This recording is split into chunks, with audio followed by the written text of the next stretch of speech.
Hello বন্ধুরা, সন্ধ্যাবেলা বসে রয়েছি তো কি করব। তো বসে বসে ভাবলাম একটু ঘর সাজানোর কিছু করা যাক। তো আমার ঘরে মানি প্ল্যান্ট গাছ ছিল, তো ওখান থেকে আমি কটা ডাল কেটে রেখেছি। কেটে রেখে একটা কাচের শিশির মধ্যে এই দানাগুলো, কালারিং দানাগুলো দিয়ে দিলাম।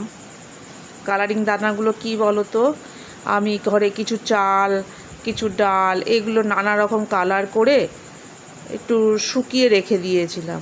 খুব সুন্দর দেখতে লাগছে শিশিটার মধ্যে দেওয়াতে।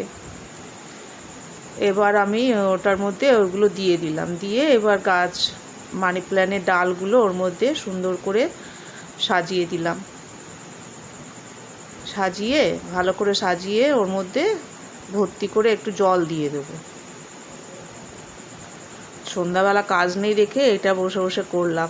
দেখতে আমার কাছে খুবই ভালো লাগছিল, টেবিলের মধ্যে সাজিয়ে রেখেছি, খুব সুন্দর লাগছে।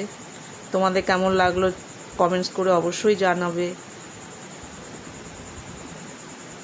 আর এই দানাগুলো আরও বেশি করে ওপরে বড় দানাগুলো দিয়ে দিয়েছি। বড় দানাগুলো অ্যাকচুয়ালি ওইগুলো কাঠের, তার জন্য না ওটা জলের ওপরে ভাসছে। এবার নিচে একরকম আর ওপরে আর একরকম, দেখতে তো খুব সুন্দর লাগছে। আমি ঘরের টেবিলে এমনিভাবে সাজিয়ে রেখেছি, দেখো কত সুন্দর লাগছে।